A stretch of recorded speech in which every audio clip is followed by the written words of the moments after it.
Viewers, भारतीय कप्तान जे root test cricket की 145 साल तारीख के सिर्फ चौथे और 2008 के बाद कैलेंडर ईयर में 1600 रन स्कोर करने वाले पहले बल्लेबाज बन गए। लेकिन ऑस्ट्रेलिया में पहली सेंचुरी के लिए उनका इंतज़ार मज़ीद लंबा हो गया है। इंग्लैंड के कप्तान 2021 में शानदार फॉर्म में हैं। उन्होंने 14 टेस्ट मैचों में 62.69 की औसत से 6 सेंचुरियों समेत 1630 रन बनाए। लेकिन 30 साल खिलाड़ी ने ऑस्ट्रेलिया की सरजमीन पर कभी अच्छी कारकर्दगी नहीं दिखाई। वो बrisbane में पहले टेस्ट में 89 रन बनाकर कैंगरूज के देश में पहली सेंचुरी के करीब पहुंचे और एडेलेड में डे एंड नाइट दूसरे टेस्ट में अच्छे अंदाज में नजर आए। लेकिन कैमरॉन ग्रीन ने उन्हें स्टीवन स्मिथ के हाथों स्लिप पे 62 रन पर कैच आउट करवा दिया।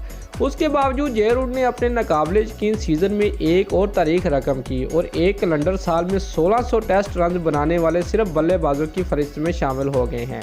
इस फहरिस्त में पाकिस्तान के मोहम्मद यूसुफ 2006 में 1788 रन बनाकर पहले, West Indies legend sir Vivian Richard 1976 में 1710 रन के साथ दूसरे, जबकि साबिक जनूबी अफ्रीकी कप्तान ग्रैम स्मिथ 2008 में 1656 रन के साथ तीसरी पोजीशन पर मौजूद है।